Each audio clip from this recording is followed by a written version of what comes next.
யக்ஷன் கேள்விகள் 120 கேள்விகள்னு ஒரு புக்கும் வந்திருக்கு மகாபாரதத்தில்.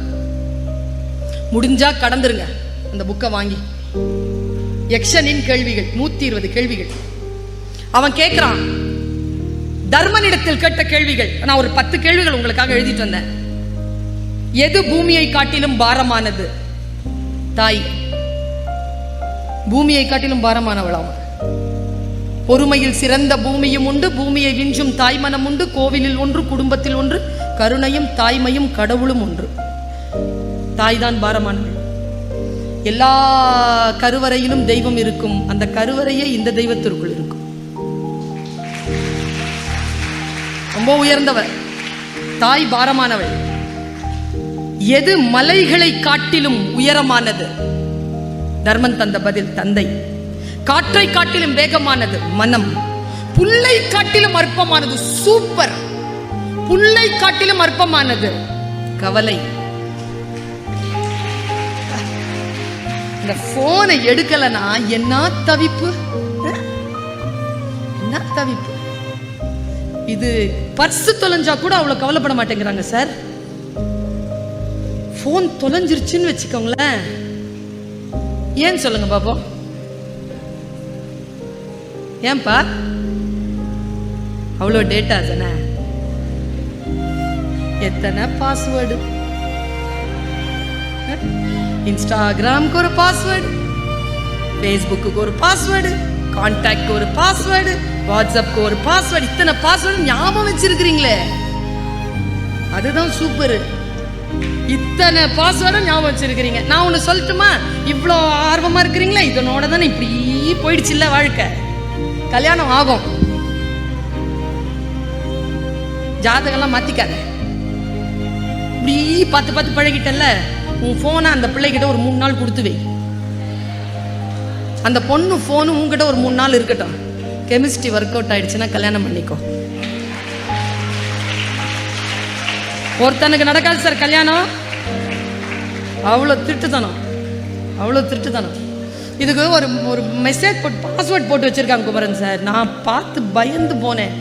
சூன்யம் வைப்பாங்க தெரியுமா, அதுக்கு ஒரு சக்கரம் போடுவாங்க தெரியுமா. அம்மா அப்படி எப்படிதான் போடும்? W போட்டு அதுல ஒரு T, அப்புறமா ஒரு Z, அதுக்கப்புறமா அதுக்குள்ள ஒரு M போட்டு எங்கேயோ கொண்டு வந்து அதை கொண்டு வந்து அப்படி சேர்க்குறீங்க. அப்போதான் திறக்குது. சொல்றேன் பாருங்க. முதல்லலாம் எங்க வீட்டுல எல்லாம் போன் இருந்த வீடு. போன் வந்தா வீட்டுக்குள்ள தானே சார் எல்லாரும் ஓடி போவோம்.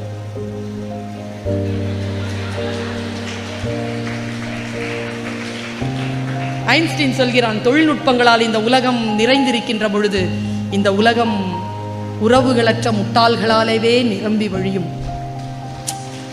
ஐன்ஸ்டீன்.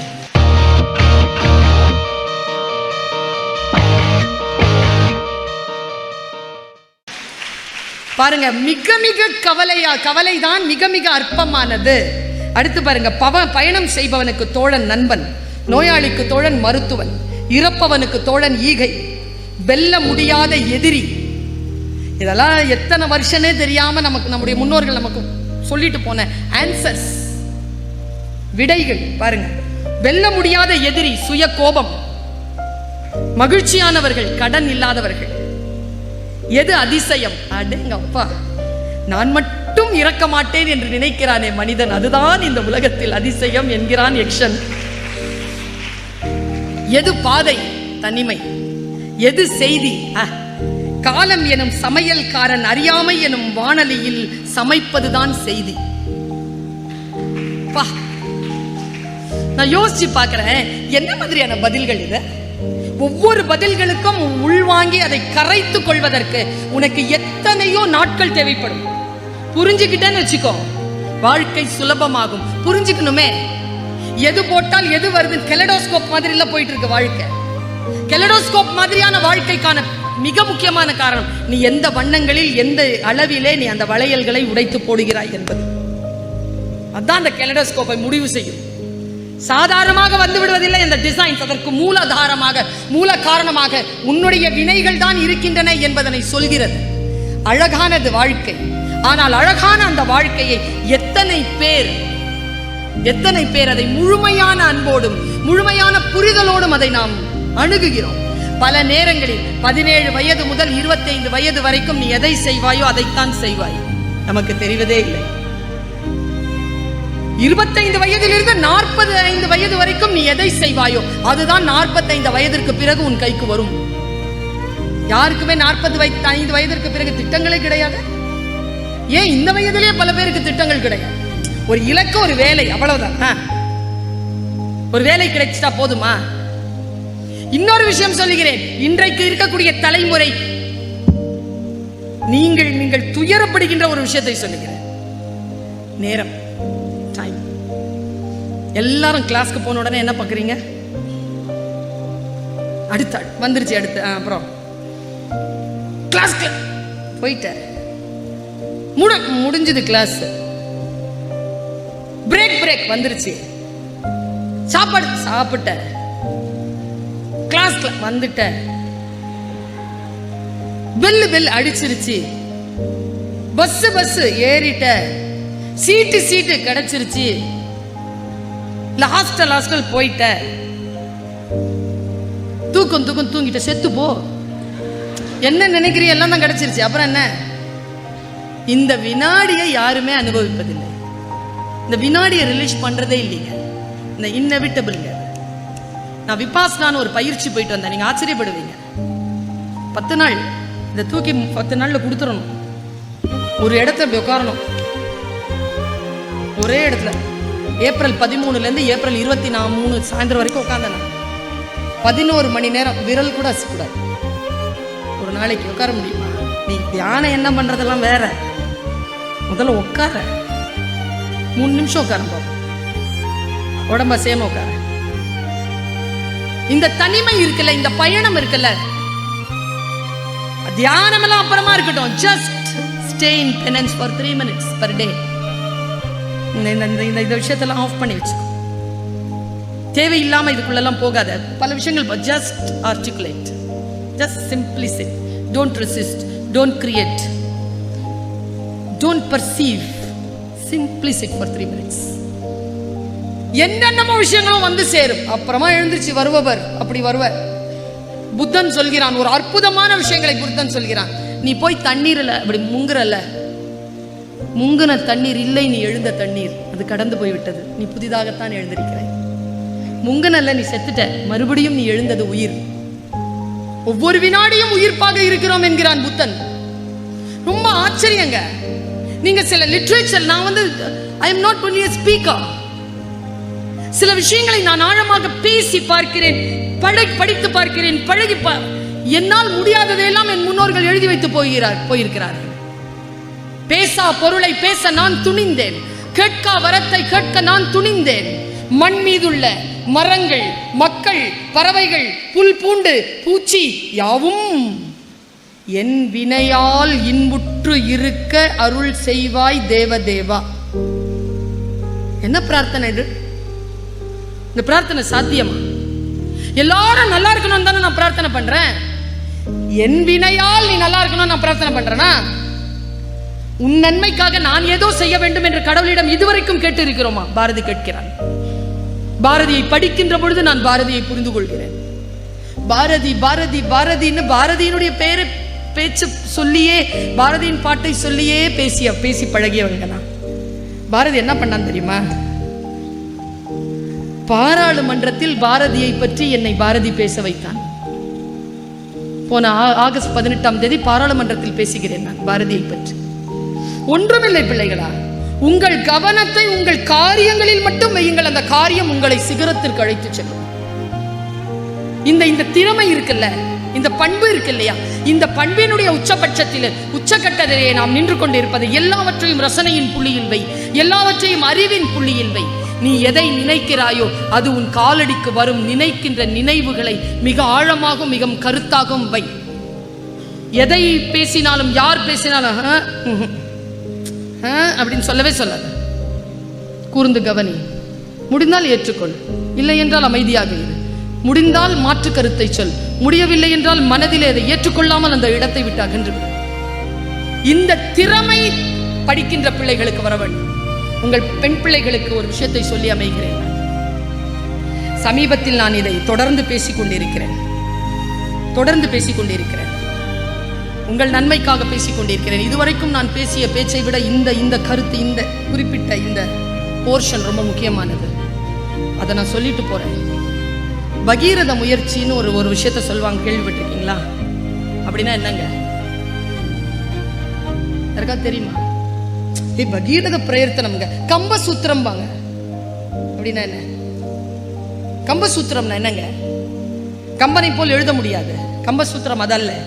10,000 பாடல்களை எழுதிய ஒருவன் ஒரு இடத்துல ஒரு சாவி வைப்பான், இன்னொரு இடத்துல கொண்டு போய் அதனுடைய பூட்டு வைப்பான். அவன் சொல்ல வந்தது கதை அல்ல, அவன் சொல்ல வந்த காட்சிக்குள் இருக்கிறது நமக்கான ஞானம். அவன் சொன்ன வந்த கதை முக்கியமே கிடையாது. அது எல்லாரும் சொல்லிட்டாங்க.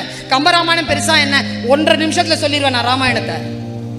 அப்படிதான் சொன்னாங்க விஜயலட்சுமி நவநீத கிருஷ்ணன். ஒரு எலுமிச்சம்பழம் தூக்கி போட்டு அப்படி பிடிச்சாங்க, ராமாயணம் முடிஞ்சு போச்சு. 10,000 கவிதைகளை முத்தாக அள்ளித்த அந்த சத்தான கம்பனுக்கு ஈடு இன்னும் வித்தாகவில்லை பாடலாம் ஒன்றும் கிடையாது. டப்புன்னு முடிஞ்சு போச்சு. ஒன்றும் இல்லை, எலுமிச்சம்பழம் தூக்கி போட்டார். விட்டாம்பர் ராமன், செத்தாம்பர் ராவணன், அவ்வளவுதானே. அம்பு விட்டாம்பர் ராம, செத்தாம்பர், இவ்வளவுதானே ராமாயணம். அப்புறம் இல்லைங்க, வாழ்க்கையின் சூட்சுமம் இருக்குல்ல, கம்பசூத்திரம் வேறு. அதை நாம் எப்படி புரிந்து கொள்ள வேண்டும் என்பதற்காக நான் சொல்லுகிறேன். ஒரு விஷயத்தை புரிந்து கொள்ள வேண்டும் என்றால் நிதானமாக படித்து தெளிந்து அறியக்கூடிய அந்த பாங்கு, அது இல்லாமல் வாழ்க்கையில் சில விஷயங்கள் நமக்கு வசப்படாது, தெரியாமலே கடந்து போகும். இறப்பதற்கு 40 ஆண்டுகள், உதைப்பதற்கு 80 ஆண்டுகள். பெர்னாட் ஷா, 40 வயதிலே பலர் செத்து போகிறோம், உதைப்பதற்குத்தான் 70-80 ஆண்டுகள் ஆகிவிடுகின்றன. செத்த பணங்களா தான் இருப்பாங்க நிறைய பேர். சிந்திக்கிறதை நிறுத்தி இருப்பாங்கல்ல, கிடைச்சிருக்கோம்ல சில விஷயங்கள். வாழ்கின்ற வினாடி வரைக்கும் சிந்தித்துக் கொண்டிருப்பது. பாருங்க, நான் ஒரு புத்தகத்தை படிக்கிறேன். எனக்கு இந்த கூட்டத்தில் இதை சொல்றதுல ரொம்ப மகிழ்ச்சிங்க. ஏனென்றால் நான் இன்னும் 5-10 ஆண்டுகளுக்குள் உங்களை சந்திக்கின்ற இடம் வேறாக இருக்கும். மிகுந்த உயர்ந்த இடத்தில் நான் உங்களை சந்திக்க இருக்கிறேன். அந்த நம்பிக்கையோடு தான் இந்த கூட்டத்தில் நான் பேசுகிறேன். இந்த கருத்தை மனதில் வைத்துக் கொள்ளுங்கள். இந்த கருத்தை மனசுல வச்சுக்கோங்க. ஒரு கிரீன் இங்க் எங்கேயோ இருக்கு, ஒரு பேனா, ஒரு ஃபைல் இருக்கு, அது எங்கேயோ இருக்கு. ரெண்டுமே ஆளை தேடிட்டு இருக்கு. யார் கையிலயும் அந்த ஃபைல் போகணும், இல்லை யார் கையிலயும் அந்த பேனா போகணும். ஃபைல் கையில் வச்சிருக்கிற கையா உன் கை, இல்லை பேனா கை வச்சிருக்கிற கையா உன் கை? நீ தான் முடிவு பண்ண, நீ தான் முடிவு. நான் ஆசீர்வதிக்கிறேன், உன் கையில் அந்த பச்சை பேனா இருக்கட்டும். அதனால ஃபைலை கொண்டு வரவன் சாதாரண ஆள் இல்லை, அவனும் பெரிய ஆளா தான். முடிவு பண்ணு, நீ யாருன்னு முடிவு பண்ணு. தோற்க போவதில்லை, இங்கே இருக்கக்கூடிய யாரும் தோற்க போவதில்லை. ஆனால் தோற்று போகக்கூடிய வாய்ப்பு வந்தால் கூட இந்த தாய் சொல்லுவதை கவனத்தில் வைத்துக்கொண்டு இந்த விழாவிலே, இந்த முத்தமிழ் விழாவிலே, இந்த அன்றைக்கு அவர் சொன்னாள் என்பதற்காகவாவது மனதில் வைத்துக்கொள். சமீபத்தில் நான் ஒரு புத்தகத்தை வாசித்தேன். பிளைண்ட் ஸ்பாட் அப்படிங்கிற புக், கெவின் அப்படிங்கிறவர் எழுதியிருக்கார். நம்முடைய வாழ்க்கையில் நாம் சில முடிவுகளை எடுக்கின்ற பொழுது பிளைண்ட் ஸ்பாட் வந்துருது. இந்த பிளைண்ட் ஸ்பாட்ல தப்பான முடிவுகளை எடுத்துறோம். Generosity blind spot, gender blind spot, celebrity blind spot, நிறைய பிளைண்ட் ஸ்பாட் சொல்றோம். 33 பிளைண்ட் ஸ்பாட் சொல்றான். இந்த செலிபிரிட்டி பிளைண்ட் ஸ்பாட்லாம் அநியாயம். நான் இருக்கிறேன், உங்கள் நகைகளை கொண்டு வந்து அடமானம் வையுங்கள், நீ இருப்ப, எந்த தஸ்தாவேஜுகளும் வேண்டாம், உங்கள் வீட்டு பத்திரத்தை வைத்தால் போதும், கடன் கிடைக்கும். அப்புறம் செலிபிரிட்டி பிளைண்ட் ஸ்பாட், அவங்க வெள்ளையா இருக்கிறவங்க போய் சொல்ல மாட்டாங்க. அந்த ரேட் ஒன்னு சொல்றேன், இந்த செலிபிரிட்டி பிளைண்ட் ஸ்பாட் இருக்குல்ல, அதுல இருந்து நீங்கள் எல்லோரும் வெளியேற வேண்டும். இனிமேல் பெற்றோர்கள், பெரியவர்கள் இந்த ஒரு டயலாக மட்டும் சொல்லக்கூடாது தன் பிள்ளைங்கிட்ட. நடிக்காதரா, விளையாடாதரா. இந்த 2 டிபார்ட்மெண்ட் தான் நிறைய சம்பாதிக்குது. 2 டிபார்ட்மெண்ட் தான் நிறைய சம்பாதிக்குது. விளையாடுறவங்க தான் நிறைய சம்பாதிக்கிறாங்க, நடிக்கிறவங்க தான் நிறைய சம்பாதிக்கிறாங்க. சமீபத்தில் அந்த புத்தகத்தை நான் படித்தேன். என் வாழ்க்கையில் சில வெளிச்சங்களை நான் தெரிந்து கொண்டேன். Generosity blind spot. ஒரு பாவம் செய்துவிட்டு உண்டியல்ல காசு போனா இந்த பாவங்கள்லாம் போயிடும்ன்ற மாதிரி நினைப்போம். நோ, கிடையாது. That is a blind spot. Biased blind spot. நம்ம பிள்ளை, நம்ம ஜாதி, நம்ம மொழி, பயஸ்டு பிளைண்ட் ஸ்பாட், அதெல்லாம் காரணம் சொல்லி அவன் சொல்கிறான். ஒரு பிழை நான் செய்யாமல் இருந்திருக்கலாம், இந்த பிளைண்ட் ஸ்பாட்டுக்காகத்தான் பிழைகள் நடக்கின்றன, நான் இன்றைக்கு ஜெயில்ல 3 மாசம் கஷ்டப்படுறேன்னு எழுதுறான் கெவின்.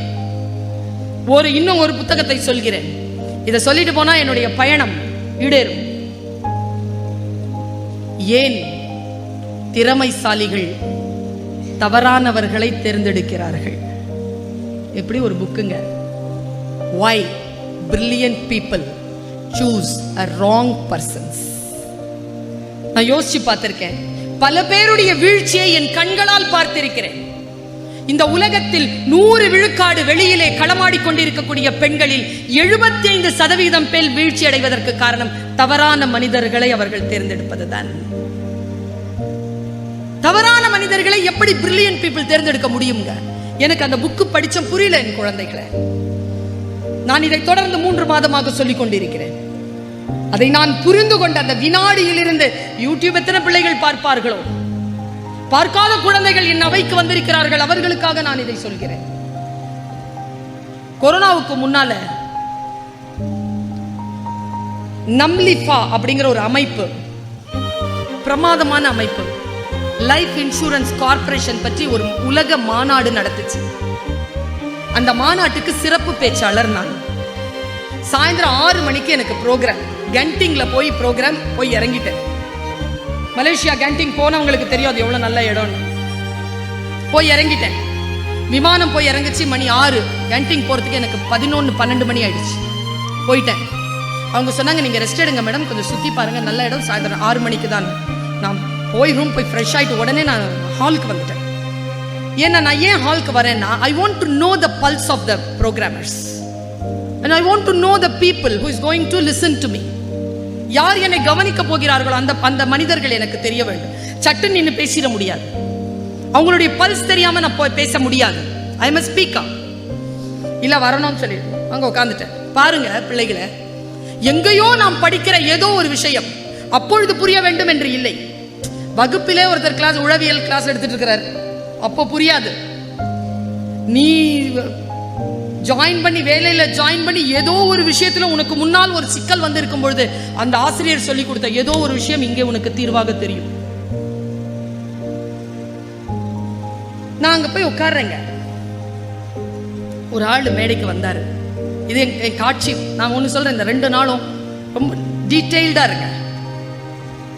உங்க வாழ்க்கையில் நீங்க இதுல கலந்துக்காம கூட இருக்கலாம், நீங்க டான்ஸ் ஆடாம இருக்கலாம், நீங்க கோலம் போடாம இருக்கலாம், நீங்க கலந்துக்காம இருக்கலாம். பட் ஒவ்வொரு டீடைலையும் கவனிச்சுட்டு இருங்க. அது உங்களுடைய வாழ்க்கையில மிக மிக முக்கியம். நீங்க பார்ட்டிசிபென்ட் இருக்கிறது ரொம்ப ரொம்ப முக்கியம். உங்களுக்கு ஸ்பெக்டேட்டரா இருக்கிறது அதை விட முக்கியம். நான் வந்து உட்கார்றேன். அந்த ஸ்மார்ட்டா ஒருத்தர் வந்தாருங்க. சொல்லக்கூடாதோ, பொம்பளை பிள்ளைங்க சொல்லக்கூடாது இல்லப்பா, பசங்க ஸ்மார்ட்டா இருக்கிறாங்கன்னு சொல்லலாமா? என்ன ஊன்னு சொல்லுங்க, நான் ஊஹும் சொல்லுங்க. சொல்லலாமா கூட சொல்லலாமா மேடம்? எங்கள் அம்மாட்ட ஒரு நாள் சொன்னேன் மேடம், நான் 13 வயசு எனக்கு. அப்போ சொன்ன, அம்மா இந்த ஆள் எவ்வளோ சூப்பராக இருக்கிறார்லம்மான்னு சொல்லிட்டேன். எங்கள் அம்மா என் காதை பிடிச்சி இப்படி இழுத்துட்டு போச்சு. உட்கார் உட்கார். எந்த ஆம்பளையையும் பார்த்து அழகா இருக்குன்னு சொல்லப்படாது. ஏன் அப்படின்னு கேட்டேன். ஏன்னு கேட்பேன் தானே, ஏன்னு கேட்டேன். சொன்னா கேளுன்னு இல்லை, ஏன் நீ அழகா இருக்கிறன்னு யாரையாவது சொன்னா கடவுள் வந்து அவன் பேர்ல நரகத்துல உனக்கு வீடு கட்டி வச்சிருவான். நகரத்துல வீடு கட்டி வாழறதே கொடுமையா இருக்குது, இல்ல நரகத்துல வேற கொடு கட்டுவாங்க. அதுல சொல்றது இல்லை நான் யாரையும். என் ஃப்ரெண்டு கிட்ட சொன்ன, அப்ப 8ஆம் கிளாஸ், லட்சுமி அவ பேரு. யாரையும் பார்த்து அழகா இருக்குன்னு சொல்லக்கூடாதாண்டின்னு. ஐயா ஏன், அவர் பேர்ல நமக்கு வீடு இருக்குமா அங்க? அப்ப எனக்கு ஒரு காலனியே இருக்கும்னு அது. அவன் யாரை பார்த்தாலும் அழகா இருக்கு. குழந்தை மொழி. ஆனா உண்மையாவே ரொம்ப ஸ்மார்ட்டா இருந்தாருங்க. அந்த ப்ரோக்ராம்ல 2000 பேர் இருந்தாங்க. 2000 வந்து ஆல் அரவுண்ட் தி வேர்ல்டு வந்திருந்த தமிழ் ஆடியன்ஸ். சைனீஸ் கொஞ்சம் பேர் இருந்தாங்க, மலேசியன்ஸ் கொஞ்சம் பேர் இருந்தாங்க. நான் மேடையில கீழே உட்காந்து பார்க்குறேன். நல்லா ஸ்மார்ட்டா வந்தாரு. வந்து அப்படி நின்று பேசினார். அவர் பேசினது மார்க்கெட்டிங், சரியா? மார்க்கெட்டிங். ஆனா நான் என்னைக்கோ படிச்ச புக்குக்கான விளக்கம் எனக்கு அங்க கிடைக்கும் தெரியாது. பல இடங்கள்ல தெரியாதுங்க நமக்கு. நான் எப்பவோ படிச்ச குறள் எனக்கு எப்பவோ விளங்கும். அலர்ட்டா இருந்தா விளங்கிடும், இல்லைன்னா அதுவும் கடந்து போயிடும். அப்படியே பேசிட்டே இருந்தா மார்க்கெட்டிங் பேசிக்கிட்டே இருந்தாரா, திடீர்னு இந்த மாதிரி ஒரு பெரிய ஸ்கிரீன், அந்த ஸ்கிரீன்ல ஒரு கிளிப்பிங் போட்டாருங்க. எப்படி சொல்லும் குழந்தைகளை, என்னுடைய காலில் இருந்து நிலம் நகர்ந்தது. அதிர்ச்சி ஆயிட்டேன் நானு. ஆனா எனக்கு பெரிய உண்மை தெரிஞ்சு போச்சு. அதை நான் உங்ககிட்ட கடத்திக்கிட்டு இருக்கிறேன். என் புகழுக்கானது அல்ல இந்த சொல். நான் ஆசிரியரா இருக்கிறேன். அந்த ஆசிரியத்தை, ஆசன குற்றம் இரிதல்னா களைதெல்லாம், குற்றத்தை களைவதற்காக சொல்லிக் கொண்டிருக்கிறேன். என் மாணவர்களுக்காக சொல்லிக் கொண்டிருக்கிறேன். Why brilliant people choose a wrong persons in life? How not to choose them? How to be alert? எப்ப நமக்கு புரியும் அது? வாழ்க்கை கடந்து போனதுக்கு அப்புறமா தானே புரியுது. நான் இந்த தப்ப செய்யாம இருந்திருக்கலாம். நான் பாதி கிணறு தாண்டிட்டேன், அப்புறம் நான் முக்கா கிணறு தாண்டிட்டேன். Life doesn't give any opportunity. முக்கா கிணறு தாண்டதுங்கிறது கிணறு தாண்டது ஆகாது. கிணறு தாண்டது ரொம்ப பெரிய ஆபத்தான விஷயம். முக்கா கிணறுனாலும் 1 இன்ச்சுனாலும் விழத்தான் செய்யணும் உள்ள. I slip between a lip and the cup. இதுக்கும் 12 இன்ச்சு தான்.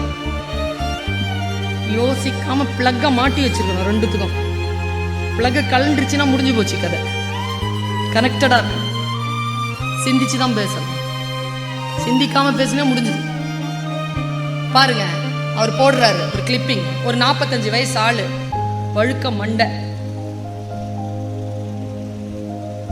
ஷர்ட் அப்படி பண்ணிட்டு வர்றாரு. 4 அடி இருப்பார். பேண்ட்டை காலை இப்படி வச்சுக்கிட்டு வர்றாரு. ரப்பர் செருப்பு. சரசரன்னு தெரியுது. நடக்கிறாரு அவரு. ஒரு காடு, செம்மண் காடு. சரசரன்னு நடக்கிறாருங்க. உருன்னு சத்தம், சரசரன்னு சத்தம். எங்கிருந்தோ உள்ள இருந்து ஒரு பாம்பு வந்துச்சுங்க. அப்படியே வந்து ரவுண்டு கட்டிட்டு இப்படி உட்காந்துருச்சு. பாம்புக்கு பிடிக்கல அந்த சத்தம். உட்காந்துருச்சு பாம்பு, அப்படி உட்காந்துருச்சு. ஹை பாம்பு, காட்டு பாம்பு, நாகப்பாம்பு. அவன் அந்த பாம்பை இப்படி பார்த்தாங்க. கேமரா கரெக்டா இருக்கான்னு பார்த்தான். கேமரா கரெக்டா வச்சிருக்கான். பாம்பு கிட்ட போறாங்க. எல்லாம் 2000 பேரும் கேட்டுட்டு இருக்கோம். பாம்பு கிட்ட போறாரு அவர். பாம்பு என்னங்க பண்ணணும் கிட்ட போனா? கொத்தணும், இல்லைன்னா அந்த சத்தம் வரணும், இல்லைன்னா அது ஏன் சத்தம் போடு தெரியுமா உனக்கு? சத்தம் போடுற தம்பி ஏன் சத்தம் போடு தெரியுமா? பாம்பு எப்பவுமே என்ன பண்ணோம்னா, ஒரு நாளைக்கு 8 தடவை தான் மூச்சு வாங்கும். அப்படி வாங்கி வச்சுக்கும், விடவே விடாது. அதனால தான் அது 120 வருஷம் வாழும். கோவம் வந்துருச்சுன்னா விட்டுரும் எல்லாத்தையும். கோவம் வரதுல தான் அந்த சீர்றது. யோகா பண்ணீங்கன்னா தெரியும். ஸ்னேக் இழுத்து வச்சுக்கிறது, இங்கிருந்து விடும். பாம்பு அப்படி நின்றுட்டு சீரி ஒண்ணு சீரணுங்க, இல்லைன்னா போயிடணுங்க. அந்த பாம்பு என்ன தெரியுமா பண்ணுச்சு? என் மனசுல, நான் டீச்சர் இல்லையா, அது யாரா இருந்தாலும் சரி, தோக்குறது எனக்கு பிடிக்காதுங்க. தோக்க கூடாதுங்க, யாரும் தோக்க கூடாதுங்க. கம்மியாவது மார்க் வாங்கிக்கலாம், உன்னுடைய பொட்டன்ஷியலை தான், நீ போயிடலாம். தோக்க கூடாது. அது அப்படி உட்கார்ந்துக்கிட்டுங்க. அவன் கிட்ட வராருங்க. அவரு இப்படி உட்கார்ந்த பாம்பு மிரளுதுங்க. அந்த புக்கு ஞாபகம் வந்துருச்சு எனக்கு. Why brilliant people choose the wrong persons. மிரளுது. மிரண்டுட்டே இருந்த அந்த பாம்பு என்ன தெரியுமா பண்ணுச்சு? அவன் கிட்ட வந்தாருங்க. அவரு உட்கார்ந்தாருங்க, கால் மடிச்சு போட்டு தலை இப்படி பண்ணிருச்சுங்க அவருக்கு முன்னால. அந்த மனுஷனுக்கு முன்னால எதுக்குங்க தலையை தாழ்த்தணும் அந்த பாம்பு? என் மனசே வரல. நான் மனசுல சொல்ல, பாம்பே போயிரு, தோக்காத, இவங்கிட்ட தோக்காத, போயிரு. அது எங்க இப்படிங்குது. உட்கார்ந்த ஆள் ஒரு வேலை செஞ்சான் பாருங்க. உட்கார்ந்து இங்க தலையை கொண்டு வந்தான், இங்க முத்தம் கொடுத்தான், அப்படியே வெளியில எடுத்தான், எழுந்திருச்சான், போயிட்டான். 2000 பேரை எழுந்திரிச்சு கை தட்டினாங்க. பாம்பை ஜெயிச்சுட்டாங்க. அவன் பாம்புக்கு போய் முத்தம் கொடுக்க முடியுமா? கொடுத்துட்டான். பாம்பை ஜெயிச்சுட்டாங்க. அவர் வந்து நின்னு சொன்னார் பாருங்க, அதான் என் வைத்தறிச்சல். பாம்பு தான் கிளைண்ட்.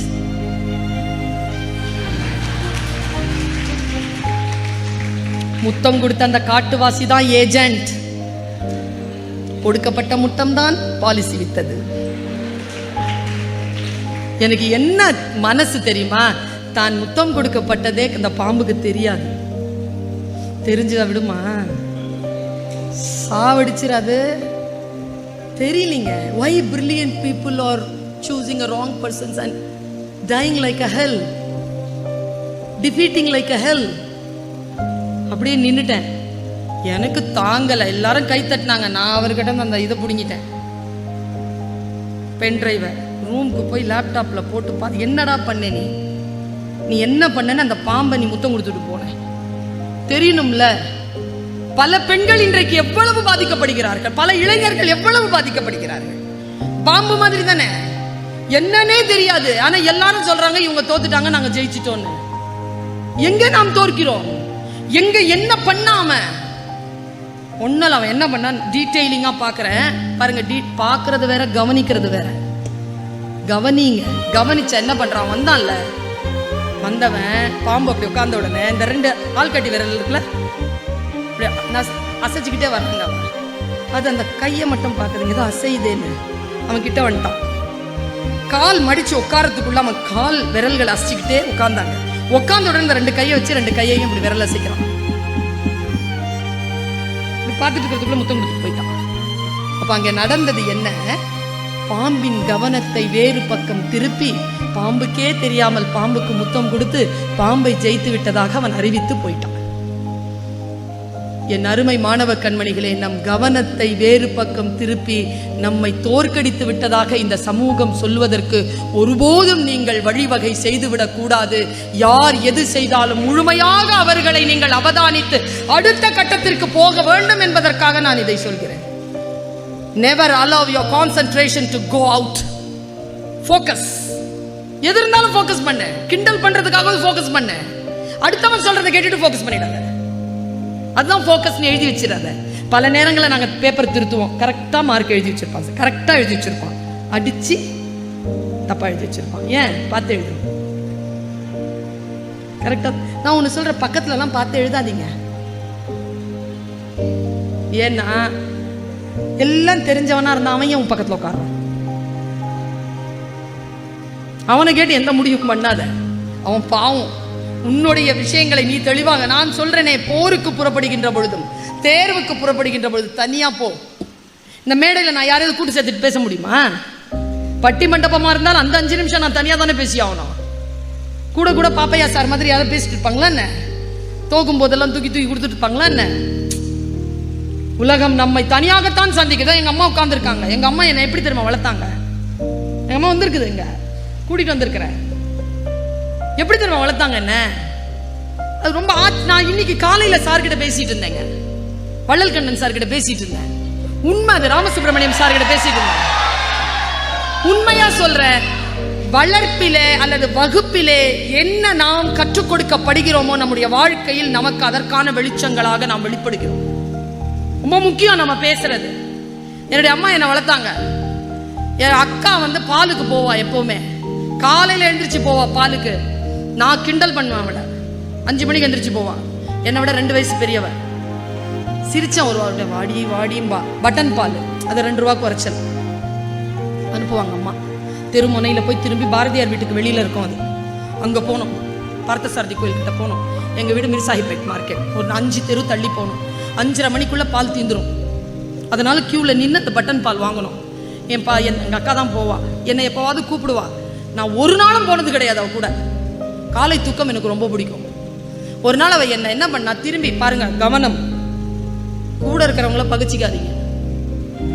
அவ எழுப்புனா என்ன, நான் திரும்பினேன். என்னன்னு கேட்டேன். பாலுக்கு வாங்க போனோம், பயமா இருக்கு, வாடி கூட நான் அப்படின்னு சிரிச்சிட்டேன். சிரிச்சிருக்க கூடாது. நான் அவளுக்கு எங்கேயோ தொற்றுச்சு, பற்றுச்சு. இப்ப நடந்துச்சு இல்ல, ஒழுங்கா தானே இந்தியா ஜெயிச்சிட்டு இருந்துச்சு. நீ என்னத்துக்கு போய் உசுப்புன? நீ இப்படியாடா விளையாடுவீங்கன்னா அவன் நின்று அடிச்சான். நடந்துச்சா இல்லையா? எங்க சிரிக்கணுமோ எங்க மோட்டிவேட் பண்ணணுமோ அங்கதான் பண்ணணும், எல்லா இடத்துலயும் பண்ணப்படாது. அவன் போய் நான் இப்படி சிரிச்சிட்டேன்னா அவன் நேரா வந்தாங்க, அம்மா சாட்சி வந்தாங்க.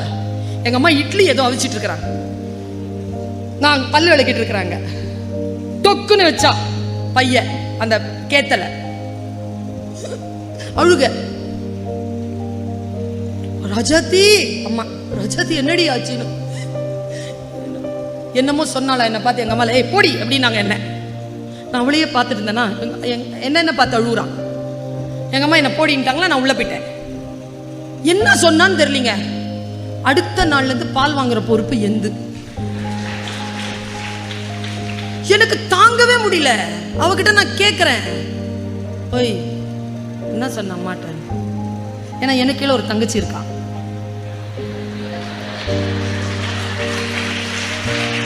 கொஞ்சம் அந்த மாதிரி ஆள் தான் நான். ராத்திரியில தனியா போறதுக்கு பயமா இருக்குங்க, பாத்ரூம் போறதுக்கு ரொம்ப தூரம் போகணும். எழுப்புனா யாருமே வரமாட்டேன். எனக்கு ஒரு அண்ணன், ஒரு அக்கா, ஒரு தம்பி, ஒரு தங்கச்சி, யாருமே எழுப்ப மாட்டாங்க. நான் காலை மிதிச்சுக்கிட்டே போயிருவேன். உன் சத்தம் வரும்ல, அந்த சத்தத்துல பயம் இல்லாம போயிட்டு திரும்பி வந்துருவேன்.